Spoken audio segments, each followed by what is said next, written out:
We're very pleased that you've joined us because this is the first collaboration between the International Cultic Studies Association, ICSA, and NIP, or the National Institute for the Psychotherapies. And they have been generous in providing this place for us to meet today. ICSA, founded in 1979, has the mission to apply research and professional perspectives on cultic groups to educate the public and to help those who have been harmed. I urge you to visit the website for further information on this, and we'll talk a little bit more about it at the end. NIP offers affordable, high-quality, and in-depth psychoanalysis, couples therapy, psychological testing, and other services offered by over 70 skilled therapists and available in a variety of treatment orientations. I'm Chris Carlson. I'm currently a hospital-based licensed clinical social worker. Regarding this topic, I co-facilitate a monthly meeting sponsored by ICSA, which is open to the public. It's here in New York, the last Friday of every month, with Dan Shaw, who is one of the presenters today. Having been involved in a group which I consider a cult, then leaving it, I have done extensive educational outreach on this topic over the last 25 years. The term cult may conjure strong images for some of you. Extremism, suicide, mass weddings. It may also elicit judgmental attitudes towards those involved, in particular, the members of these groups. After all, how could we not wonder why these people would allow themselves to get caught up in something like that? And of course, this is what we face anytime we discuss this in a public setting, or our friends or our family members who aren't familiar with this wonder what is going on with this topic.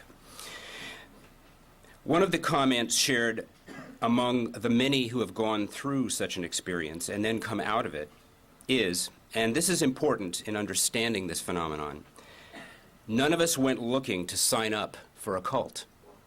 None of us went looking for an environment that would interfere severely with our free will. We didn't sign up to fundraise 20 hours a week, 7 days a week. So something else happened, and that's what we're hoping to look into a little more today. The groups or individuals involved in these groups don't explain what's going to happen to the newcomers. The newcomer enters an unfamiliar, multi-dimensional experience, which is orchestrated to lead to a subjugation of free will to undue influence. Now, in my first draft, I put sublimation in there, and fortunately, Dan caught it. And I know in this crowd, you might think, well, it was just an accident. No, probably not. But anyway, subjugation is the more accurate. And then, of course, there are those who are raised in groups like we are going to discuss today. Raised in this extreme environment under extreme circumstances. And when they leave a group like this, they have a particular recovery process, which takes a great deal of training and sensitivity. Because they bring with them, as well as the other people who leave these groups, a long list of abuses and exploitations, and maybe things worse. One of the common stories we also hear from people who leave these groups and have sought help from mental health professionals is that they face a striking lack of understanding in these professions about the dynamic process under discussion today.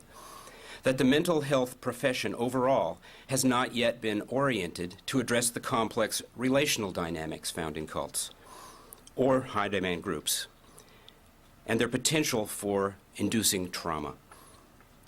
We hope that this presentation will be part of furthering the awareness of the unique features found in these environments, which have affected many thousands, their families, their friends, and the communities they live in.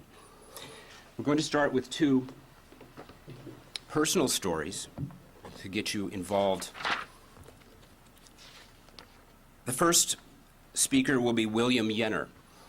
He was first introduced to meditation in Rishikesh, India, in the 1970s, and was later a committed practitioner of Buddhist Vipassana meditation. His involvement with Andrew Cohen and Cohen's Enlighten Next community spanned 13 years, and it is about this involvement that he will speak today.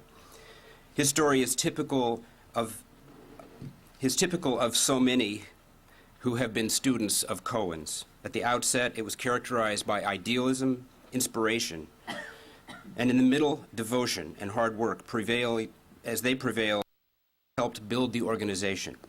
And in the end, he was left disillusioned, and disappointed after a series of debilitating and abusive experiences.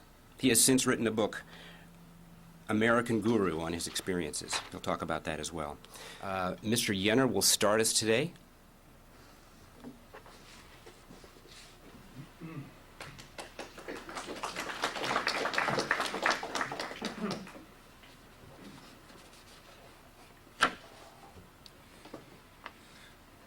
Good morning. Good morning. The beginning. On a snowy night in 1988 in Amherst, Massachusetts, an old friend told me a remarkable story. H.W.L. Punja, a mystic sage in India, had transformed a young Westerner in a matter of weeks into a powerful guru who he had charged with inspiring a revolution among the young. The Westerner's name was Andrew Cohen. Within a few days, I hurried to attend my first of countless of Andrew's teachings or satsangs. That evening, Andrew sat in front of the room, eyes closed. Eventually, he opened his eyes and said, "Does anyone have any questions?" Many people did. What is the true nature of freedom? What are the obstacles to achieving it? I was struck by Andrew's serenity. He spoke broadly about spiritual freedom and urged us to abandon the notion that we are not free. His talk cast a spell, and I felt connected to my passionate desire to attain freedom. I returned nightly, sensing a mystery that defied expression or comprehension. My own exchanges with Andrew fed my deep yearning for freedom, which had been the object of my many years of spiritual practice. Andrew wove the non-duality teachings of Indian Advaita Vedanta into his discourses. I became more convinced that I could attain the highest possible spiritual goal, enlightenment. Inevitably, my gravitation toward Andrew strained my marriage, which soon broke down, and I moved into one of Andrew's group houses and embarked on what was to be a 13-year career as a devotee. From that moment forward, my life and Andrew's, his teachings, wishes, and priorities were profoundly intertwined. Heading west, within months, Andrew moved his community to California, where the closeness and trust between community members grew. He founded Enlighten Next magazine and increasingly relied on his students for unremunerated, creative, and managerial support. Andrew instituted weekly gender-segregated meetings where members could investigate the teachings. These meetings gradually took another purpose, a targeted criticism of a fellow student, ostensibly to free that student from the influence of the ego. Such meetings could become grueling affairs if an individual did not humbly and sincerely embrace the offered criticism. They were subjected to protracted attacks on their character by other students. On one occasion, I was the focus of one such session, having been accused of undermining a fellow student. I became frightened and defensive, and I was subjected to several hours of intense and escalating pressure intended to humble me. The day after my ordeal, which had concluded at 3 a.m., I received a directive from Andrew to shave my head. This was Andrew's remedy for pride or vanity, and it was typically prescribed for a year at a time.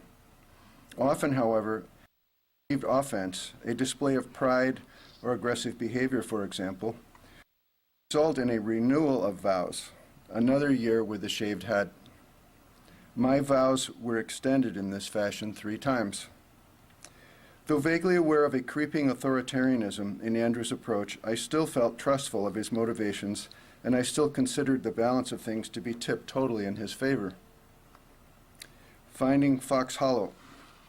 In 1994, Andrew put me in charge of the search for a home, or ashram, for his growing community. Eventually, the search turned to the East Coast, where a 220-acre property was found in Lenox, Massachusetts. At close to $3 million, the property, known as Fox Hollow, required far more funds than were available. Andrew was counting on the largesse of a wealthy student, Jane O'Neill, who had offered a loan toward the purchase of the property. Instead, Andrew now asked Jane to consider donating the money. Andrew charged a senior student, who was one of Jane's closest friends, with bringing her around to donating rather than lending the money. Jane was gradually persuaded to finance the purchase with a stipulation that the donation be kept strictly confidential to keep her family from finding out, and Andrew agreed. Within a few months, the property was officially ours. I have a photo of a beaming Jane O'Neill and me standing together in front of Fox Hollow. Seeing that photo now, I cringe at the memory of how Jane was manipulated while I silently stood by. Within 2 years, Jane had left the community. Days after Jane's departure, an angry Andrew Cohen publicly revealed that she had been the donor who made Fox Hollow possible. Soon we began restoration of the manor house, the largest of about a dozen buildings. It was one of the happiest times of my career. I became Fox Hollow's business manager and a member of its board of directors. I also lived in Andrew's house, the only student other than his wife who shared that privilege. At Fox Hollow, the number of practices, meetings, and projects began to multiply. Andrew spoke about an absolute relationship to life as a feature of the enlightened condition, and as his students, we were committed to the cultivation of an all-hands-on-deck attitude. Nearly a decade had passed since meeting Andrew Cohen. Fox Hollow was my home, my fellow students were my family, and Andrew was my spiritual mentor. Yet not everything was as it seemed. In addition to new rules and practices that seemed to contradict some of Andrew's earlier teachings, money began to have a growing influence on day-to-day life. To help finance Fox Hollow, Andrew instituted an entrance fee of $1,000 per formal student for each year of prior participation. This fee entitled a student to participate at Fox Hollow.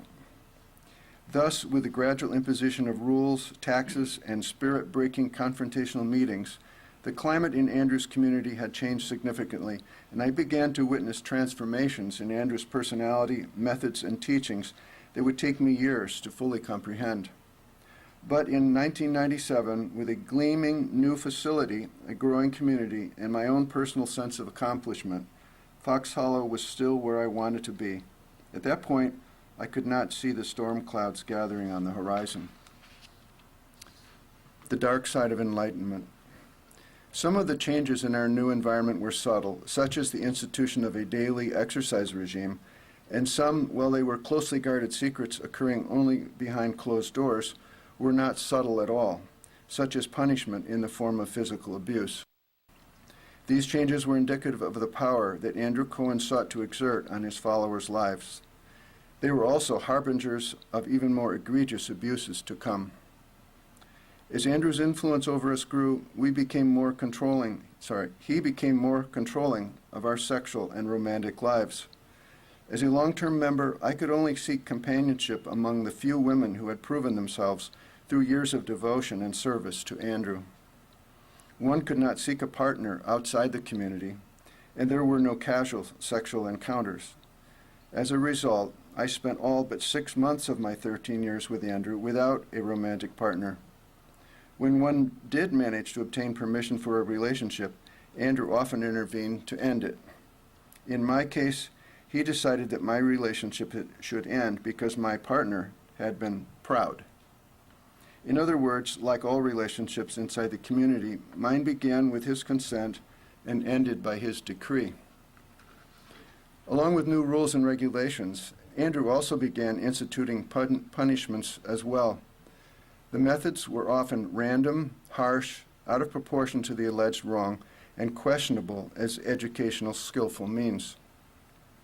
Andrew referred to his new system as acts of outrageous integrity, and it consisted of extreme teaching methods designed to cut through the student's ego and resistance in order to facilitate awakening.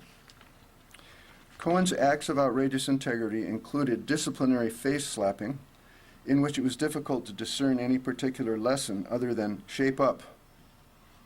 In some cases, Andrew would direct one student to slap another. In others, he administered the slaps himself. For some time, Cohen had been bestowing ironic spiritual names intended to make their bearers acutely aware of their character flaws. There were Mad Dog and Raging Bull, who had tempers, Nar, who was a narcissist, Cash, who was casual, Integrity, who supposedly lacked it, and many others. Thus an unprecedented degree of control eventually came to pervade the atmosphere of the Fox Hollow community, and groupthink was certainly one of the consequences. It is a well-known and troubling fact that group mentality has the potential to override individual morality. I experienced this firsthand as a member of Andrew's community, observing, participating in, rationalizing, and excusing at times extremely harsh treatment of fellow members who had angered their teacher. When a student was slapped or evicted from a student household, for example, I told myself that it was for that individual's own good, chalking it up to my teacher's passionate determination to free him or her from the tyranny. I do not regard the fact that there was no forum in which to question such behavior as an excuse for my failure to have done so. Even when later on I found myself on the receiving end of abusive treatment, I compartmentalized those experiences in my own mind, suspending judgment and my own humanity in an effort to adhere to the party line. Another incident involved a student, Michaela, who had fallen out of favor by reminding Cohen that something he criticized her for doing had been his idea in the first place. He decried her as evil and ordered that the walls, floor, and ceiling of her office, which had been relocated to an unfinished basement room, be painted red to signify the spilled blood of her guru. She was ordered to spend hours there contemplating the implications of her transgression, with the additional aid of a large cartoon on the wall depicting her as a vampire and the word traitor written in large letters next to it. Andrew often employed red paint in this fashion to create environments designed to induce shame and guilt in students that he felt had questioned his judgment or disobeyed him. Another female student who had displeased Andrew and, after leaving the community, had returned to help out on a weekend project, was summoned to another basement room. There she was met by 4 female students who, having guided her onto a plastic sheet on the floor, each poured a bucket of paint over her head as a message of gratitude from Andrew. She left the property traumatized and fell ill in subsequent days, during which she was harassed by phone calls from another student who, at Cohen's instigation, repeatedly called her a coward and never again returned to Fox Hollow. A final word on crazy wisdom. Many of us who have left the community have often discussed among ourselves our complicity in the execution of acts of outrageous integrity that essentially amounted to abuse, and whether we witnessed these abuses firsthand or from a distance, we have often expressed regret over our failure to intervene or to acknowledge our part in the harm they brought to so many individuals. Thus, while Andrew Cohen's acts of outrageous integrity became a common fixture in our community, redemption rarely, if ever, followed, and it was gradually becoming apparent that the guru's renewed good graces came at an entirely different sort of price. This new currency of forgiveness was cold, hard cash. The currency of forgiveness. The practice of donating money to atone for mistakes had begun in California in the mid-90s, and at that time had been accepted by all and never questioned. What I witnessed at Fox Hollow, and what others have also reported, are clear indication of Cohen's recognition that he was going to have to venture beyond a purely voluntary basis for the collection of donations if his organization was to thrive. Money, not spirit, was the new coin of the realm. Andrew let it be understood that his good favor could be had for a price. It is a testament to the faith that so many of us had in Andrew that, despite the questionable nature of these new financial arrangements, we complied, some of us taking on enormous and ill-advised borrowing. Here are 2 brief summaries of financial exploitation. Student A stated that as a result of doing poorly in his teacher's eyes and feeling under great pressure to do more for Enlighten Next, he offered a check of $3,000 to Cohen as a sign of his remorse. Cohen stormed into the student's room, threw the check on the floor, and demanded angrily, "Do you think you can buy me off for a lousy $3,000?"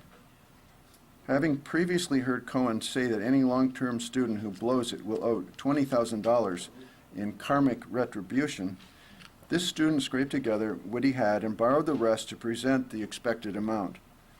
This student, after leaving Enlighten Next, asked for his donation back, which was declined. Student B related how she ran away from Fox Hollow, but was found and brought back by another student.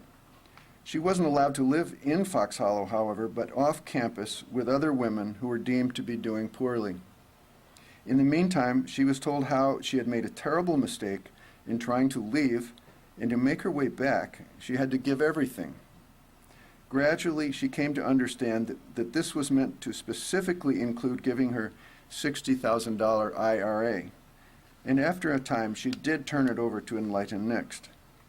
But she was told again that everything means everything, which led her to offer any future inheritance from her family. Subsequently, she was allowed to return to Fox Hollow. Shortly thereafter, she left Enlighten Next prior to receiving an inheritance. As I will recount in more detail later, I also had the experience of buying forgiveness when I gave Andrew Cohen an inheritance I had recently received from my father's estate. My fall from grace. By mid-1999, I was beginning to wake up to the reality of the life I was living. That summer, I rankled Andrew with my failure to congratulate him for a recently published book, and I had also organized a 5-day holiday for myself and 4 other students, something that was rarely done. Vacations were normally done in conjunction with work for Andrew, such as setting up a retreat. This one had no purpose other than going away for a while. My new expression of independence didn't sit well with Andrew. Then, after a retreat in France, Andrew casually revealed to a group of 4 close male students a deeply personal story that I had told him in confidence. Andrew frequently revealed information shared with him in confidence, particularly delicate information of a sexual nature. I was mortified when he revealed that I had twice in my life paid for sex. I was forced to admit to what I had done during my vacation some 20 years prior. But my embarrassed admission was not the end of it. I was urged to elaborate on the experience and then was accused of being too revealing. Next, Andrew convened several meetings of these 4 male students with me on the subject of my sexuality. Men I considered my brothers shouted in my face and abused me verbally. Later, a fellow student slapped me in the face. She didn't have to tell me that the blow was from Andrew. Around the world in 100 days. I was then ordered to go to London, where I felt disoriented when stripped of my responsibilities. I behaved like a jilted lover, pouting, raging, and sending expensive bouquets with letters of apology to Andrew. When another community member, likely at Andrew's insistence, slapped me in the face, I thanked him, despite the anger I struggled to conceal. As my situation and state of mind deteriorated, I decided to offer to Andrew the last remnant of my self-worth, that is to say, all my money. In the twisted reality in which I found myself, I considered this my last best option. I did not think leave this community. I told him I wanted to surrender all that I had. What I wanted to give up was my $80,000 inheritance. I heard nothing immediately from Andrew about accepting this offer. Weeks later, I received instructions that I was to move again, this time to Australia, to join another penitent there. My crime, betraying Andrew and his teachings. Then, just 6 days after arriving there, Andrew ordered my return to Cambridge, where I was ordered to move into a student house, sharing a room with 3 other men. Soon word came from Andrew's office at Fox Hollow to send the $80,000 that I had pledged. Despite my regret, I sent it in. Not long after I sent Andrew the money, I learned that a colleague of mine had fled the London community and was in Rotterdam. Because the atmosphere of fear and intimidation in Andrew's communities, students often left surreptitiously. I was given the task to retrieve the escapee. In Rotterdam, I did locate him, but I had no luck convincing him to return. However, now my lot seemed better, and I returned to Fox Hollow on somewhat better footing. Though no longer a leader, I jumped back into work and life at Fox Hollow, beginning each day at 3 a.m. with a 3-hour practice of 1,000 prostrations before a photograph of Andrew. I didn't gain insight into why I had so precipitously fallen out of favor. Was the recent positive turn of my experience of community life for real? I wasn't sure. One day, Andrew asked me to search for a new property for his London center. I quickly moved to London, and over the next several months, I found an appropriate property and helped to arrange for its purchase. Then, as if with a flick of a switch, I was evicted from my quarters in a student house, and soon thereafter was told to return to Massachusetts to live with 2 other fallen male students. I was now running on empty, exhausted. The 3 of us outcasts made futile attempts to win Andrew's forgiveness. Some days later, I was told once again that I was no longer welcome at Fox Hollow. I felt nothing, not yet, not even relief. I decided to leave the community for good. In the immediate days of my new life outside Enlighten Next, I was aware that something very important was happening. I began to feel joy and liberation. I'd anticipated that I might feel overcome with guilt or shame, but instead I felt gratitude to myself. I was back. My life was mine again. Autonomy, individuality, freedom were once again mine. Words of Nietzsche come to mind. At long last, the ocean appears free to us again. The sea, our sea, lies open again. Perhaps there has never been such an open sea. Life after Andrew. Leaving the Enlighten Next cult has been one of the most powerful and positive experiences of my life. The sheer emptiness I felt was actually a balm to my soul, and as the first hours and days passed, I began to experience a sense of boundless freedom and joy. The relief I felt at having escaped Andrew's grip propelled me into a nearly constant state of bliss. The recovery of one's autonomy is the sweetest thing. I also had my inner work cut out for me. I still had many deeply ingrained Andrew-centric ideas to purge. Approximately 2 years after I'd left in early 2003, I heard from 2 fellow former students who had each recently been invited by Andrew for a sit-down, meaning a meeting, and both reported that he had spoken negatively of his former students, referring to us as the Shadow Sangha. He had encouraged both of these former students to withdraw their commitments to attend an upcoming reunion of former students that was being planned in Costa Rica. Hearing this left me angry and determined not to allow my newfound freedom to waver in any way. My growing sense of autonomy now made it possible for me, for the first time, to begin holding Andrew accountable for his actions. I decided that I must confront Andrew. In a letter to him, I said that it was outrageous that he would have anything other than kind words for those of us who had given years of our lives to his loyal service, and declared that in my view, his solicitation of my inheritance had been made under duress, which we both knew to be unethical, and demanded its return. Within a couple of days, I received a call from Andrew offering to return my money if I didn't want to donate it, he didn't want to keep it. When the paperwork for the return of the donation arrived, however, there was a string attached, a 5-year gag order restricting me from making public statements about Andrew. The gag order seemed to contradict everything that Andrew had ever stood for, but I signed the papers and I took my donation back. It was an unprecedented triumph for a former student, yet only the beginning for me. I still had a lot left to process about my 13 years of discipleship. I feel in retrospect that it was beneficial to have been forced to ruminate so quietly for so long. By the summer of 2008, when my gag order expired, I was well into writing American Guru, which was published the following year. Since the publications of American Guru and other revelations of abuse online at the What Enlightenment blog, there has been an attempt by Cohen to moderate his public persona as a rude guru. Last year, his harsh denunciation of students in his 2006 essay, A Declaration of Integrity, was quietly removed from his blog, though it was returned months later after this was publicly published.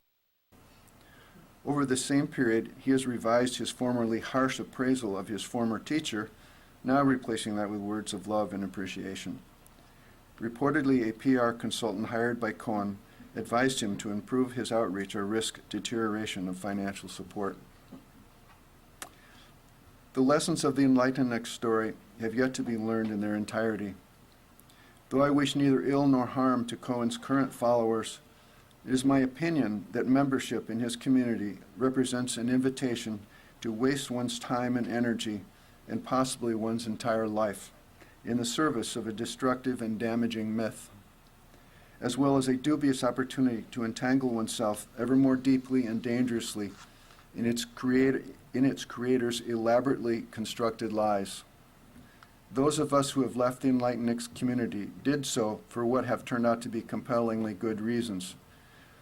No teacher worthy of the name would subject his students to the kinds of mental, physical, and financial abuses described here, and no spiritual leader who requires his followers to internalize and reinforce a fantasy of his own perfection deserves a platform for his hypocritical ideology of evolutionary enlightenment.